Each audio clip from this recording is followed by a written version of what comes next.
Think about everything you did online in the last week. Your bank, your ID, your parliament, your newspaper, the form you filled in for the council without even thinking about it. Now imagine every one of those simply not loading. Not hacked, not defaced, nothing stolen. Just not there for 3 weeks. That happened to a real country in a real month, and it started over the moving of a statue. On the 27th of April 2007, the websites of Estonia's parliament, its banks, its ministries, its newspapers, and its broadcasters started going down. In the next half hour, I will show you exactly how it was done, why it worked so well against that one particular country, and what Estonia built afterwards that the rest of the world then copied. And I will tell you, the part almost every version of this story leaves out, that after all of it, exactly one person has ever been convicted, and the fine was about $1,600. It starts with a bronze soldier, which is not where anybody expects a story about network infrastructure to begin. In the center of Tallinn, Estonia's capital, stood a Soviet-era war memorial, a bronze figure of a soldier. And it was not only a monument, it was a grave marker with war graves alongside it. What that statue meant depended entirely on who you asked. And the two answers were not remotely close to one another. For part of the population, it marked the men who died driving out Nazi Germany, and it was a place you brought flowers. For another part of the population, it marked the beginning of roughly half a century of Soviet occupation, and it was a thing you walked past on the way to work every day of your life. Same bronze, same square, two completely incompatible readings standing in the middle of a small country permanently in front of everybody, every day. And this matters for what follows, because the thing that happened next did not require anybody to organize it at the start. It only required a very large number of people to be extremely angry about the same object at the same hour and to have an internet connection. In 2007, the Estonian government decided to move it, and to move the war graves along with it. On the 26th of April, excavation work began around the memorial, and Tallinn erupted. 2 consecutive nights of rioting and looting in a city that does not riot. 156 people were injured, 1 person died, about 1,000 people were detained. And because of the violence, the authorities decided to speed the removal up rather than slow it down, which is a decision you can argue about for the rest of your life. I want to be careful here because this is the point where documentaries usually pick a side, and this one is not going to. You do not need a view about where that statue belongs in order to follow what happened next. Both things can be true at once. A country is entitled to decide what stands in its own capital, and moving a grave marker is genuinely painful to the people whose grave marker it is. What matters for this episode is that on the 27th of April, a second front opened, and it was not in the square, and nobody in the square could see it. The first wave began on the 27th of April, and technically speaking, it was not sophisticated in the slightest. It went for the high-profile targets first: the president, the parliament, the police, the political parties, the major media outlets, the obvious list in the obvious order. And the method at that stage was mostly individuals. People with ordinary computers in ordinary rooms running ordinary flooding tools that anybody could download. Let me explain what a denial of service attack actually is, because it is the single most misunderstood thing in this entire field, and getting it right changes how you read everything that follows. It is not breaking in. Nothing is stolen, nothing is altered, nobody gets inside anything at all. It is close to the opposite of breaking in. It is standing in the doorway with 10,000 other people so that nobody who actually wants to come in can get through the door. A web server can handle a certain number of requests per second. That number is finite, and it was set months earlier by how much hardware somebody decided to buy. Send it more requests per second than that, and it stops answering. Not because it is broken, not because it has been damaged, because it is busy. And a machine that is busy looks, from the outside, exactly like a machine that is dead. The person trying to check their balance cannot tell the difference, and for their purposes, there is no difference. And here is the property that makes this a permanent condition of the internet rather than a bug that somebody will eventually patch. The requests are legitimate. each one taken on its own is exactly what a real visitor's browser would send. There is nothing wrong with any individual request in the flood. The attack exists entirely in the volume, which means you cannot filter it by looking at what a request contains, because what it contains is nothing unusual whatsoever. There is no signature to write. There is no pattern to block. Every rule you could write to stop the attack would also stop your actual customers, which is the same outcome the attacker wanted in the first place. The simplest version of this is called a ping flood, and it is old enough now to be genuinely quaint. You send a machine an enormous stream of the small packets that networks use to ask, "Are you there?" And it answers all of them, because answering is precisely its job, and for the whole time it is answering, it is doing nothing else. So the first wave against Estonia was, more or less, a very large number of angry people, each doing a very small thing at the same moment. And that alone, no coordination, no money, no expertise, was enough to take national websites down. Which is worth pausing on, because it means the barrier to doing this to a country was, even in 2007, essentially zero. No exploit, no vulnerability, no flaw in anybody's software that a patch could have fixed. Every system involved was working exactly as designed, which is the uncomfortable part. There was nothing to fix because nothing was broken. Then it changed, and the change is what makes this an episode rather than a footnote in somebody's thesis. The campaign moved from uncoordinated flooding into something organized, coordinated, botnet-driven disruption, running in phases. A botnet is a network of computers that somebody else controls, without the knowledge of the people who own them. Ordinary machines, in ordinary houses, in dozens of countries, infected at some earlier point by something nobody noticed, sitting quietly, waiting to be told what to do. And they can be rented. That is the part people find hardest to believe, and it is completely routine. Botnet time is a product. It has a price, and the price is not high.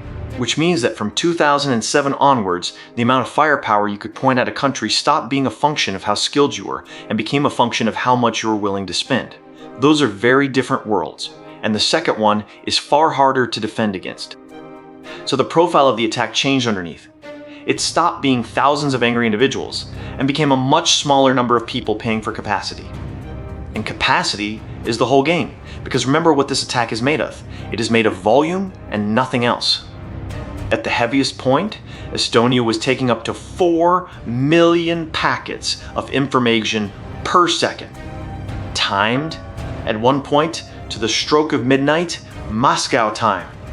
And I am going to say precisely what that detail is and is not. It is a fact about a clock. It is not evidence about who was holding the clock, and I am not going to pretend it is. 4 million packets a second, arriving from machines belonging to people who had no idea their computer was involved and who, in almost every case, never found out. That is the defining feature of this kind of conflict, and it is why it does not fit anything we already had a word for. The weapon is made out of other people's property, which means there is nobody obvious to hold responsible, nothing obvious to point at, and every conventional idea about how a country defends itself simply does not apply. If a foreign ship blockades your harbor, you can see the ship. Here the ship is 40,000 laptops in bedrooms across a dozen friendly countries, and switching them off is not a thing anybody has the authority to do. The target list widened as well. It was no longer only the president and the parliament and the police. It was the banks, the ministries, and the newspapers and the broadcasters, which is to say, the machinery a country uses to tell itself what is currently happening to it.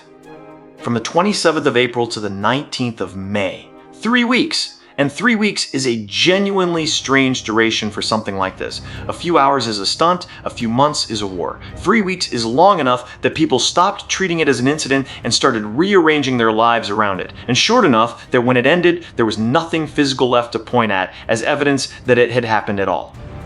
Now, why Estonia? And this is the question that turns a technical story into a useful one, so stay with it. Take any two countries of similar size and hit them in exactly the same way, and you will not get the same result at all. The damage depends entirely on how much of that country's daily life actually runs on the internet. And in 2007, Estonia was, by a considerable distance, the most digital country in the world. It had launched electronic banking in 1996, which is earlier than most people reading. This had an email address. It had launched a National Digital Identity Program, EID, in 2002. The National Identity Card is mandatory from the age of 15, and today, 99% of Estonians hold one with an electronic chip in it that actually gets used. In 2005, Estonia became the first country anywhere in the world to offer internet voting at local elections, and then it did it again in 2007 for elections to the national parliament, a matter of weeks before all of this began. Up to 40% of the people who voted online that year were using the electronic identity function for the first time in their lives. Sit with that for a second, because it is the emotional center of the whole episode. A country had just persuaded a large number of its citizens, many of them for the very first time, that the internet was a safe enough place to do the most serious civic act they would ever perform. And then, weeks later, the country's websites stopped answering.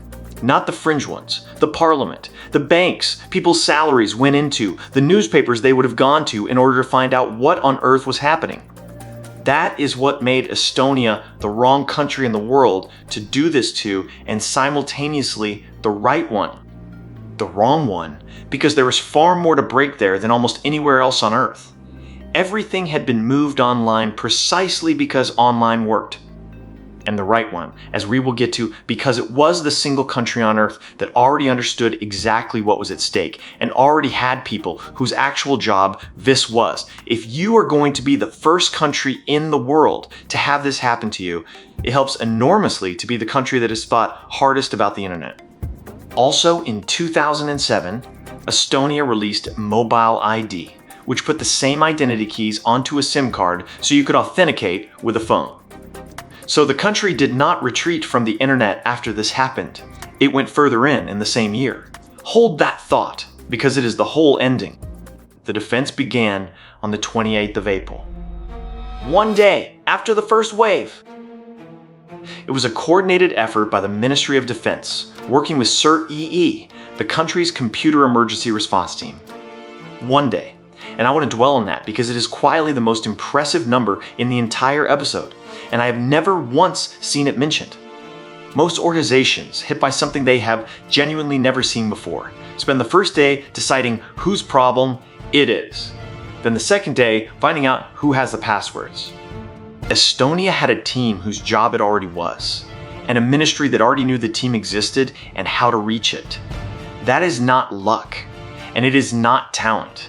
That is something somebody set up years earlier for a day that had not arrived yet, got no credit for at the time, and probably had to argue for the budget.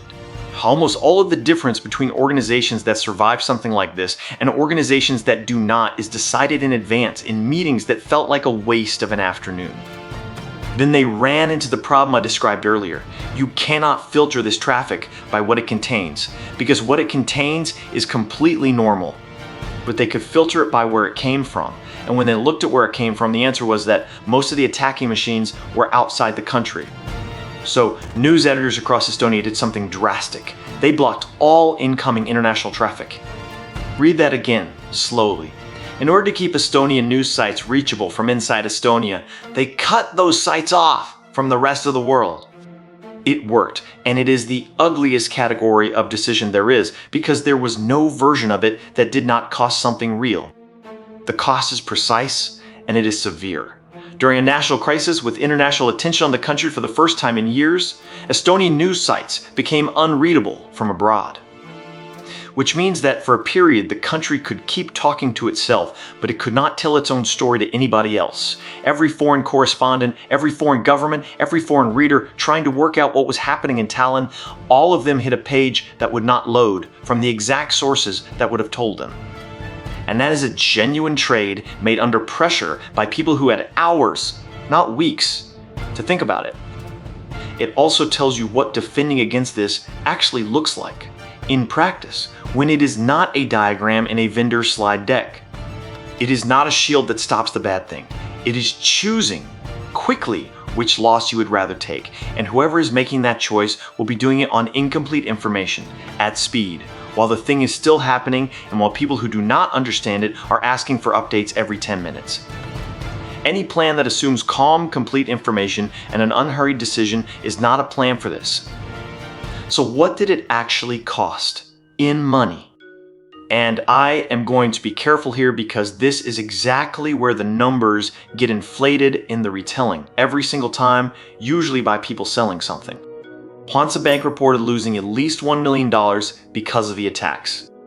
That is a figure the bank itself put on it, not an estimate produced by a security company with a product to move. And $1 million is, on the face of it, not very much at all. Countries lose more than that to a bad afternoon of weather, and nobody makes a documentary about it. Which is exactly why money is the wrong instrument for measuring what happened here. Estonia's defense minister at the time was Jaak Aaviksoo, and he described it in a way that has stuck to this event ever since. He compared it, he said, to when your ports are shut to the sea. And that is the correct frame. Not theft, blockade. Nobody took anything away from Estonia. What was taken was the country's ability to use the thing it had spent a decade building and teaching its own citizens to trust. Every file was still there. Every account still had the right balance in it. The country simply could not reach any of it, which turns out to be functionally identical to not having it. And you cannot put a number on that, which is precisely what made it such an effective thing to do. If somebody steals $1 million from a bank, there is a crime, an amount, a victim, and a case. If somebody makes that bank unreachable for a day, what exactly was taken, and from whom, and how much was it worth? There is no clean answer, and the absence of a clean answer is the point. It is the reason this method keeps being used, 19 years later, against hospitals, against elections, against banks, in every year since. Not because it is sophisticated, because there is no clean way to price the harm, and therefore no clean way to respond to it. Which brings us to the hardest part of this episode, and the part I'm going to be most careful with. Who did it? And the honest answer, 19 years later, is that nobody knows. Not officially, not in a court, not in any way that has ever been established. Estonia publicly blamed Russia. Russia publicly denied any involvement. That is where it sat in 2007, and that is where it still sits today. And the strongest thing I can tell you about that does not come from me or from any analyst. It comes from Estonia's own defense minister. Jaak Aaviksoo admitted publicly that he had no evidence linking the cyber attacks to the Kremlin. The man responsible for defending the country, saying out loud while it was happening that he could not prove who was attacking it. And I find that far more interesting than any accusation because of what it tells you about the shape of this kind of conflict. When machines in dozens of countries, owned by people who have no idea, are pointed at you through infrastructure, somebody rented with money that moved through several hands. Attribution is not a matter of looking harder or caring more. The design of the attack removes the evidence that attribution would need. That is not a side effect of the method. That is the appeal of the method. Anybody choosing it is choosing deliberately an action that cannot be pinned to them. And that choice is available to a government, a criminal group, or a sufficiently motivated teenager on the same terms at roughly the same price. And now the number that ought to end every retelling of this story, and almost never does. On the 24th of January, 2008, one person was found guilty.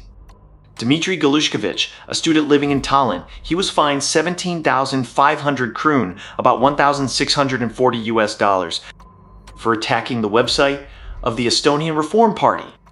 One student, one website, a fine of about $1,600. And he is the only person who has ever been convicted over any part of it. I am not going to tell you he was a proxy or an agent or that he was working for anybody at all, because there is no record anywhere that says so. The verified record is exactly this, and only this: a student, a website, and a fine. 3 weeks of a country being taken offline, and the entire criminal accounting of it fits comfortably into one sentence. And I want to be clear that this is not a failure of the Estonian courts. They convicted the one person they could actually prove something about, which is exactly what a court is supposed to do. The gap is not in the courtroom. The gap is that the evidence a court needs was never going to exist because of how the thing was built. So here's the interesting question, and it is the one that actually changed things afterwards. What do you do as a country when you have been hit by something you cannot attribute, cannot prosecute, and cannot retaliate against? Because every single instrument a state normally reaches for has just been demonstrated not to fit. You cannot invoke a collective defense treaty over an attack. You cannot attribute to anybody. You cannot sanction a country. You cannot prove did it. And you would not want to set that precedent even if you could. You cannot prosecute a botnet, because a botnet is several 100,000 innocent people's computers, and every one of those people is a victim too. And Estonia's answer was, I think, genuinely clever. And it is the reason this episode ends somewhere completely different from where it started. In 2008, the NATO Cooperative Cyber Defense Center of Excellence was established. In Tallinn, not in Brussels, not in Washington. In the capital of the country, it had actually happened to, which is either a nice piece of symbolism or a very practical decision about where the people with real experience already lived, and I suspect it was both. And look at what that institution actually is, because the name makes it sound like a building full of committees and acronyms. It is research. It is training. It is the place where the practical understanding of this kind of conflict gets built, written down, and then handed to everybody else who has not been hit yet. Which is a very specific answer to a very specific problem. Estonia could not answer the attack, so it went after the ignorance instead. If you cannot punish the attacker, you can at least make certain that the next country is not learning every one of these lessons for the first time at midnight with its banks down. Deterrence was never available here. Preparation was, and preparation is something you could actually give away to other people.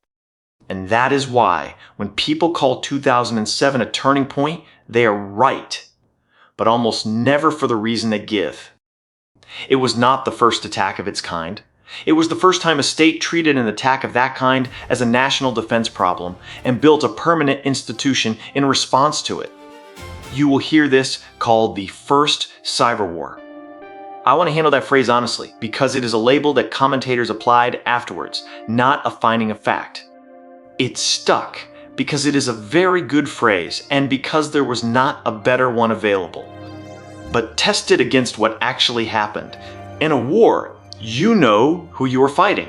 Here, the defense minister said on the record that he did not. In a war, something is destroyed. Here, when the traffic stopped, every server came back up exactly as it had been, with everything still on it. Nothing was broken, nothing was stolen, nothing was permanently damaged in any physical sense at all. So if you want the accurate version, it is this: 3 weeks in which a country was prevented from using its own infrastructure by people who could not be identified, using machines belonging to people who did not know they were involved. That is not war. And it is not crime either, at least not in any shape a prosecutor could realistically work with, as the single conviction demonstrates rather brutally. It sits in the space between the two, and that space had no name, no law, and no doctrine attached to it in 2007. And the fact that we still do not have a good word for it is not a problem with the language. It is the entire reason it keeps working. Right. What do you take out of this that is actually useful to you, whether or not you have ever run a network? 4 things, and every single one of them is still true today, which is more than you can say for most 19-year-old security advice. 1. Availability is a security property. It sits alongside keeping data secret and keeping data correct, and it is the one everybody forgets when they plan. Nothing in Estonia was read, nothing was altered, and the country still could not function for 3 weeks. So if you ever write a plan for what happens when your systems go wrong, plan for it is up and healthy and nobody can reach it. Not only for somebody got inside, Those two scenarios need completely different responses, different people, and different phone numbers, and most plans I have ever read only contain the second one. 2. You cannot filter an attack by what it contains when the contents are entirely legitimate, which is why the real answer is always capacity, upstream help, and somebody else's much larger network, and never a cleverer rule written on your own box. Estonia's own filtering answer, remember, was to cut off the entire outside world, and at the time that genuinely was the best option available to them. If the country with the most digital experience on Earth ended up reaching for something that blunt, you should assume that the clever surgical answer you were imagining for your own systems does not exist either, and plan for the blunt one instead. 3. Attribution is not a matter of looking harder. It is engineered out of the attack before the attack begins.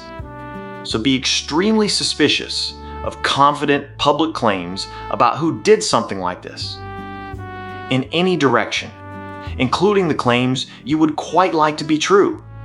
The person best placed on Earth to make that claim in this case was the defense minister of the country it happened to, and what he actually said was that he could not. 4. And this is the one genuinely worth keeping. The thing that worked on the day was not technology. It was that a team already existed with a clear mandate that the government already knew about on day one and could reach in an afternoon. Everything Estonia did well on the 28th of April was decided years before the 27th of April. That is not a technical lesson at all. It is an organizational one, and it is the only lesson in this entire episode that transfers cleanly to whatever you happen to be responsible for, because the technology has changed completely since 2007, and that part has not changed at all. There is one more thing about this story that I keep coming back to, and it is not the attack. A country had just been shown very publicly and very painfully that its entire national bet on the internet could be switched off by people it could not even name. And it did not step back from that bet. It went the other way. Mobile ID that same year, more services online rather than fewer, and a NATO center in its own capital teaching everybody else what it had just learned the hard way. That is a choice, and it is not the obvious one. The obvious response to being knocked over is to build a wall and stop moving. Estonia's response was to make sure that the next country knocked over would get back up faster. And the last thing I want to leave you with is that fine. 17,500 kroon, 3 weeks. A parliament, banks, ministries, newspapers, broadcasters, 4 million packets a second at the peak, and at the end of all of it, one student, one website, $1,600. That gap between what was done and what was ever answered for has not closed since. It is exactly the same gap in every incident you will read about this year and in every one you will read about next year. Estonia did not close it either. What Estonia did was decide to stop waiting for somebody else to close it and get on with being harder to knock over. Next Saturday on Cyber Wars, a piece of code built to wipe rather than to steal, which hit one of the largest oil companies on Earth and destroyed tens of thousands of machines in a single day. Shamoon and the attack on Saudi Aramco. And I want your answer to this one in the comments, because it is a genuinely open question, and I do not think there is a clean answer. If you cannot prove who attacked you, what should a country actually be allowed to do about it? I read every comment and I answer them. Subscribe, and I will see you next Saturday.